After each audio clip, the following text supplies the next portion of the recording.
A brief aside. 62825. Wisdom of Ajja. Here's something I've been afraid to talk about for a long time, and that's probably going to piss a lot of you off who knew my mother's father, but here goes.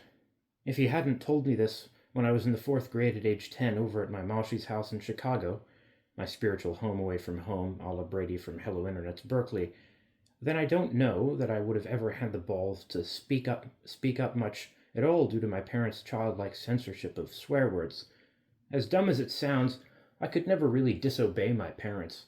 I mean, I did in many senses, but it's always been a damned if you do, damned if you don't type situation. I've been learning and growing up my whole life, but eventually they held me back in a way that my brother wasn't. And that's entirely my own fault, through no fault of my own. That's because I have an autistically Kantian set of logical rules that dictate my ethics. And no, it doesn't come automatically, but with incredible strength of will and incredible suffering. Maintaining this bullshit for 29 years has done far worse than kill me, and the great thing about it is that nobody can even see. I've been telling my parents all along, and they've told me all along, we're your parents. You have to memorize the rules that we set out. And I'm so attached to them, or at least have been until Maria helped me, that I couldn't even allow myself to disobey them without first trying to reason with and convince them myself. And holy hell, has it been hell. But it's not all bad. Life is suffering, so I've really lived a lot, you know. May I live in interesting times and all that. A real curse. But in an autistically childish Kantian I a robot walking in a circle about a point because it has two imperatives set to equivalent and literally can't not type situation. And that's been my whole life until somebody whom I actually trust to be perfectly ethically intentioned both convinced, hugged, and freed me out of it. And now I'm trying to move on and realize that they can't be reasoned with, only to find myself being hospitalized because of how concerned they are that I'm annoyed by them yelling at me all day every day for the last year for not letting them put me back on olanzapine and take me off of Adderall and keep me here until I'm well.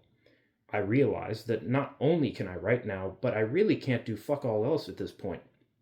So just like being hospitalized this time around was a blessing in disguise because it helped me to actually make proper friends for the first time in my life now that I am able, in order to cope with wrongful confinement and drugging, I'm realizing that being threatened with hospitalization, again by my father immediately upon coming out because they are legitimately well intentioned and concerned for me, is actually the kind of pressure I need to realize my life's mission and write my memoir/timeless philosophy book. And it has to be filled with what I call diagenic obscenity, after Diogenes, the father of cynicism. And as a brief aside, I like the idea of describing my philosophy in a way coined by an editor of Harlan Ellis, author of I Have No Mouth and I Must Scream, which is oh so relatable. That being compassionate cynicism. Now I'll bring up Sam Harris, who needs no introduction, and points out that empathy is actually short-sighted in its emotionality and therefore evolutionary limitations, and that yogis who meditate upon compassion, like metta, and yes, you could take it the other way via hate a la Abzen, I assume that's what Meshuggah was getting at, are actually finding the best way to think and feel about others for a peaceful and harmonious cosmos. And come on, isn't that literally what the fuck we all goddamn want? So who fucking cares I have to swear to tell you that? You gonna fucking silence divine wisdom because you're too much of a toddler? Essentially, yes. And I've been saying it this whole time. Stop treating children like idiots who just need to be corrected. I mean, I can't make anyone do anything, and I'm happy enough just finally inverting my mind to meme, a la Richard Dawkins, in this manner. But seriously, I have cousins who are finally raising children, and my whole life I've been trying to get through to my parents with reason, only to realize a couple of months ago that I needed to grow the fuck up and just tell the whole world at once, only to see my own blood being told off and taught via conditioning like they don't have fucking brains. If you try to beat the brains out of them, they will still have them. They will just suffer in silence, like me. Like every man, woman, child, and indeed entity to ever have or who will ever populate this cosmos. So there, I've said it. Oh yeah, my point about Ajja.